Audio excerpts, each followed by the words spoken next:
Tri. Selamat sejahtera dan salam Malaysia Madani. Saya, Trinitra Ara Perempuan Tiagaraja, berumur 16 tahun dari SMK Metodis Telur Datuk, ingin berkongsi sebuah resensi buku bertajuk Putera Kecil. Buku setebal 143 muka surat ini telah diterjemahkan ke bahasa Melayu oleh Azhar Abdul Rahman. Buku ini mengisahkan seorang juruterbang yang terhempas di padang pasir dan bertemu dengan seorang putera kecil dari planet B612.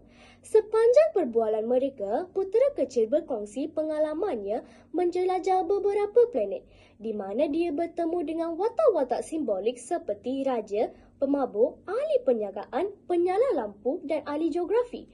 Watak-watak ini menggambarkan kelemahan manusia seperti tamak, sombong dan keritakan kepada rutin tanpa tujuan. Bahasa yang digunakan dalam buku ini ialah bersifat puitis dan penuh falsafah. Ia memberi kesedaran bahawa orang dewasa sering lupa perkara benar-benar penting dalam hidup. Salah satu mesej utama buku ini ialah yang penting tidak dapat dilihat dengan mata, hanya dengan hati.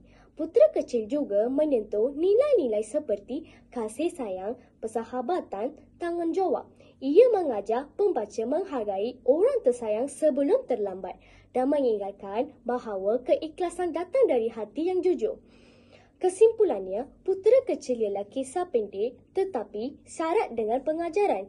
Ia sesuai dibaca oleh semua peringkat umur dan mampu menyentuh pembaca dengan mesej yang mendalam. Sekian resensi saya. Terima kasih.